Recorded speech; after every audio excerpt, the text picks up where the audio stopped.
Assalamualaikum warahmatullahi wabarakatuh. Salam sejahtera untuk kita semua. Dalam video kali ini saya akan menceritakan tentang pengalaman saya hadir dan menjadi narasumber di Balikpapan, ya, Kalimantan Timur. Nah, apa kegiatannya? Kegiatannya adalah sosialisasi Permendikbudristek nomor 46 tahun 2023 tentang pencegahan dan penanganan kekerasan di satuan pendidikan. Yang menyelenggarakan adalah Itjen Kemendikbudristek.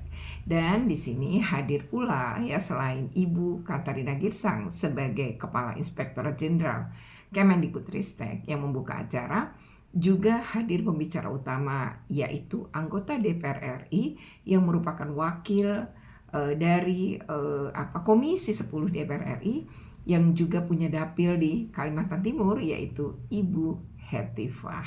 Lalu saya juga menjadi salah satu narasumber untuk menyampaikan tentang Permendikbudristek 46 terkait dengan penanganan kasus. Nah, seperti apa? Ikuti terus dalam video ini. Tapi sebelumnya jangan lupa untuk di like, share, comment, and subscribe. Bagi yang belum subscribe, segera subscribe untuk terus terupdate dengan video pendidikan, anak, dan kuliner.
Nah, jadi saya berangkat dari Jakarta tuh dengan pesawat Garuda tapi sore, ya, jam 17, dan tiba di sana pukul 9 malam karena kan waktunya berbeda, ya, lebih cepat 1 jam.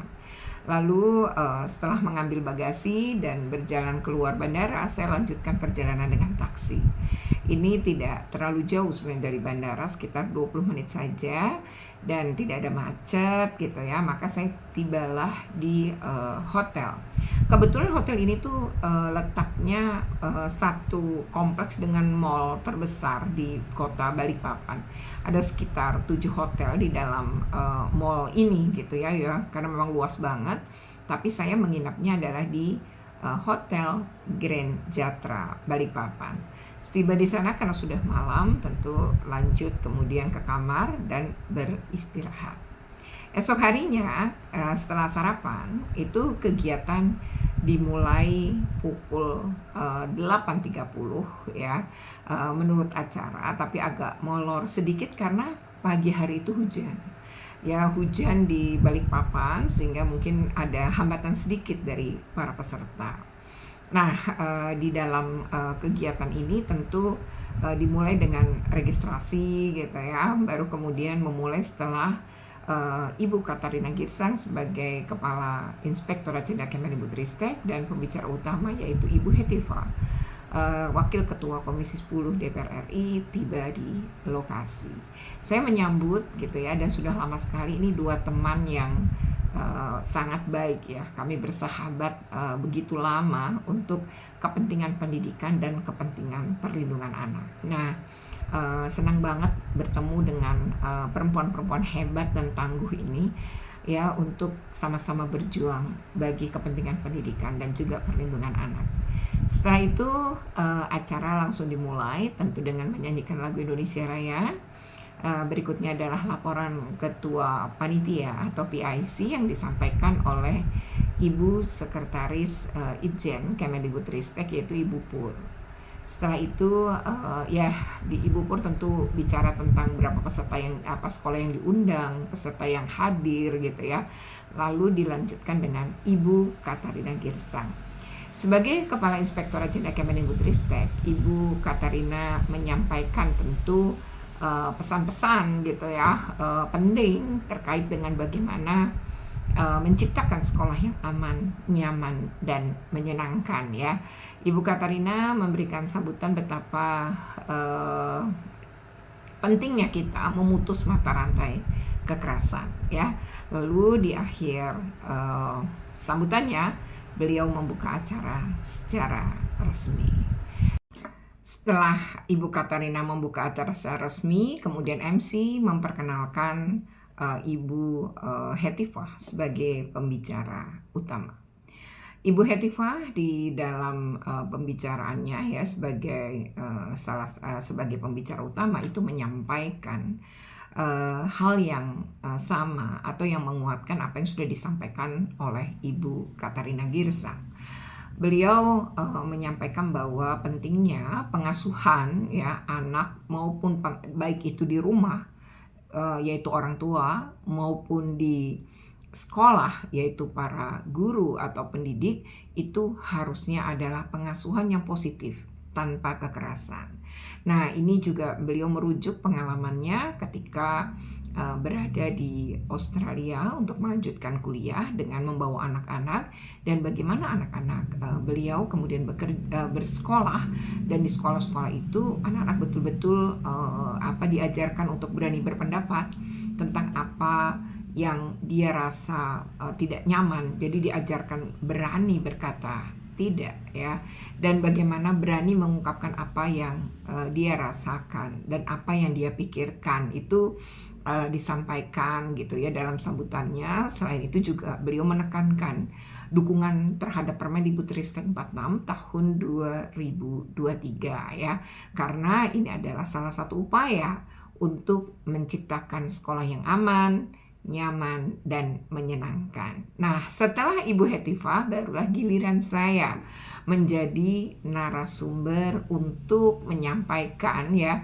hal yang lebih teknis, yaitu bagaimana tim PPK dan kepala sekolah bekerja ya dalam menciptakan sekolah yang aman dan menyenangkan, dan bagaimana sekolah kemudian tim PPK-nya itu bekerja sesuai dengan amanat di dalam Permendikbudristek nomor 46 tahun 2023. Nah, diantaranya ya tentu saya menyampaikan bahwa sebagai pihak sekolah kita harus yakin dulu ya, meyakini bahwa pasti ada di sekolah kita itu terjadi. Jadi tidak mengingkari ya, tapi mengakui ya bahwa ada kekerasan gitu. Karena ketika kita mengakui, maka kita pasti akan berbuat sesuatu, baik mencegah maupun menangani. Setidaknya kita mengakui bahwa mungkin ada kekerasan verbal, kekerasan psikis gitu ya di lingkungan sekolah, baik dilakukan oleh sesama peserta didik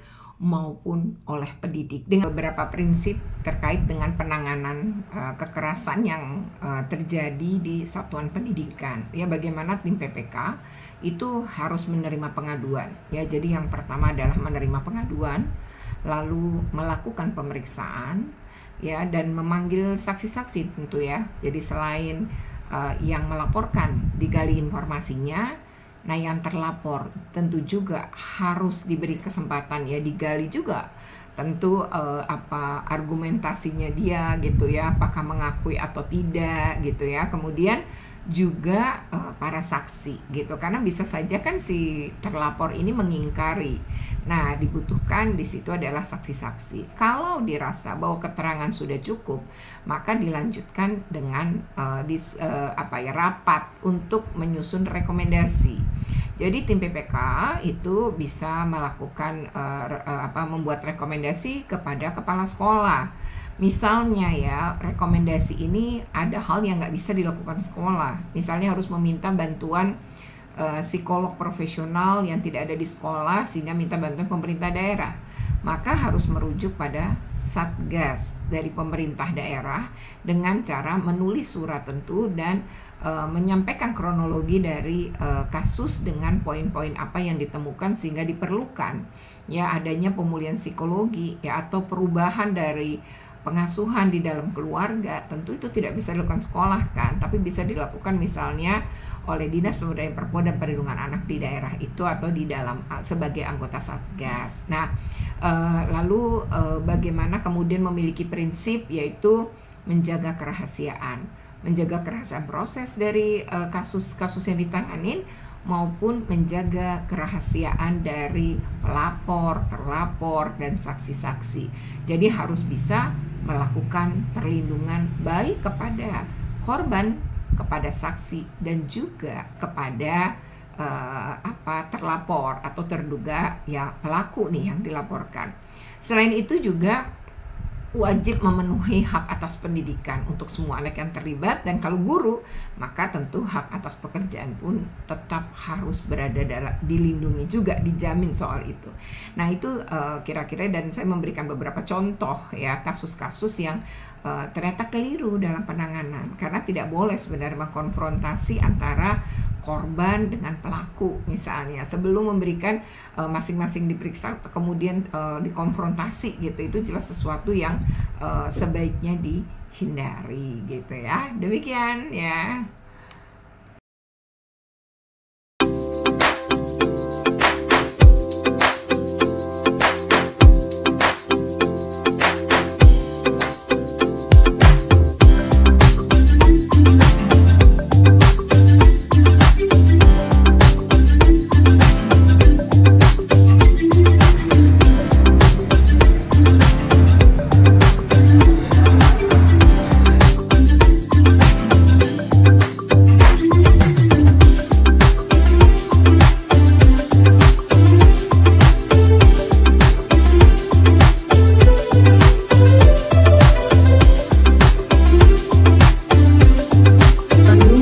Anggota Tim Pencegahan dan Penanganan Kekerasan di Satuan Pendidikan, Tim Inspektorat Jenderal, dan hadirin yang berbahagia.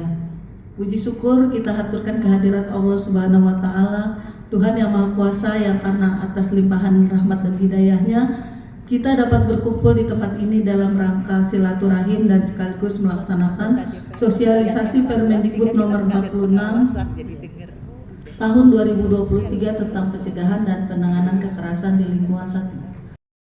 Para stakeholder dan pemerintah daerah, kita harus mengubah mindset itu. Kita tahu bahwa dampak kekerasan, khususnya terhadap anak, itu memiliki dampak yang sangat besar. Dulu kekerasan adalah bagian dari pendidikan. Kita mungkin produk-produk dari pendidikan yang mengandung kekerasan. Baik pendidikan dari orang tua, keluarga, lingkungan, budaya, ya bahkan juga di sekolah. Kita yang bagian dari produk kekerasan tidak bisa menormalisasi itu. Bahkan saya pernah pada waktu kita mensosialisasikan Permendikbud 82, guru pernah mengatakan, salah satu guru mengatakan, kalau kita bukan produk dari kekerasan pendidikan, kita tidak ada di sini, Bu Ketri. Padahal kita harus meyakini, ya, kalau kita proses pendidikan kita tidak mengandung kekerasan, mungkin kita lebih hebat dari rumah tangga siapapun yang tinggal di rumah. Karena undang-undang kan saya MPP selaku Wakil Ketua Komisi 10 DPR RI. Terima kasih Ibu atas kehadirannya. Kita guru kepada anak Yang saya cintai dan saya ini dengan Ibu Retno sudah lama bersahabat kita ya. Sejak di Kemdikbud 2015 saya beberapa yang selalu bersama dengan Ditjen Kemendikbud dalam berbagai upaya bagaimana kita melakukan pemenuhan hak anak ya, khususnya dalam pendidikan. Terima kasih Ibu untuk kehadirannya. Bapak Dr. Jaroko MPD selaku trust, karena sebagai role yang baik akan membangun trust antara guru kepada anak, kepada siswa. Tanpa trust, tanpa ada rasa percaya, bagaimana mungkin kita patuh? Sama kita punya atasan yang tidak kita percaya. Bagaimana relasi hubungan kita? Begitulah relasi hubungan guru dan kepada pendidik. Kalau mereka tidak percaya, kita tidak bisa memaksa orang percaya kepada kita, tetapi kita dapat mewujudkan itu dari apa yang kita pikirkan, yang kita katakan dan kita lakukan.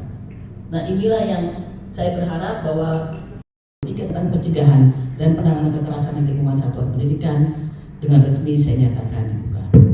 Semoga Tuhan Yang Maha Kuasa memberikan kekuatan bagi kita dan menjadikan sekolah dan lingkungan belajar yang aman, nyaman dan menyenangkan serta merdeka dari kekerasan. Terima kasih. Wabillahi taufiq wal hidayah. Wassalamualaikum warahmatullahi wabarakatuh. Shalom. Om Santi, Santi Santi Om. Salam kebajikan. Ibu Katarina, Bu Retno memang keren. Gimana nggak keren Bapak Ibu ya? Sebenarnya kami ini termasuk Bu Katarina dan tim di sini hadir lengkap dengan jajaran ya. Memang Kaltim ini menjadi tempat yang sangat menarik.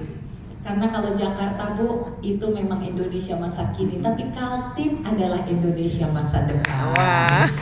Wajib ya Ibu membangun satu peradaban baru di sini Bu.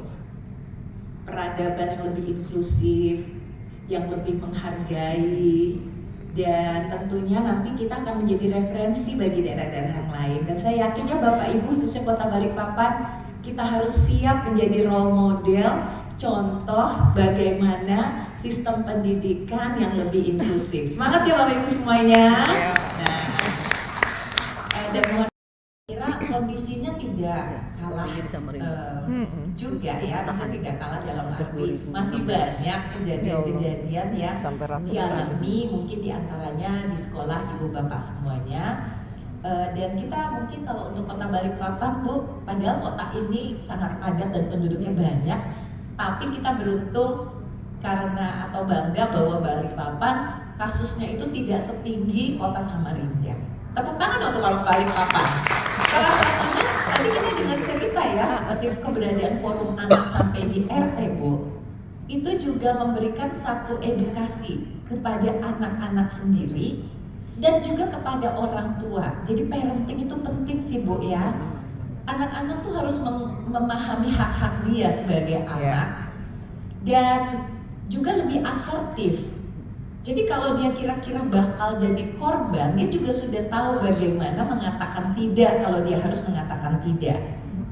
Nah ini yang sangat penting yang menurut saya ketika saya berpengalaman sekolah waktu itu, anak saya 4 saya bawa ke Australia. Anak-anak kita itu sebenarnya tidak terbiasa Bu mengungkapkan persoalan yang mereka hadapi bahkan ke orang tuanya sendiri. Tapi ketika anak saya udah sekolah di sana Mbak Retno, sepulangnya itu jadi beda. Kalau dulu gitu ya, saya kan kita sebagai orang tua di Indonesia yang dibiasakan ya Bu ya, kadang-kadang mendisiplinkan dan membentak atau kadang-kadang nyiwit gitu ya Bu ya. Dulu kan saya juga generasi Bapak Ibu nih kayak gitu.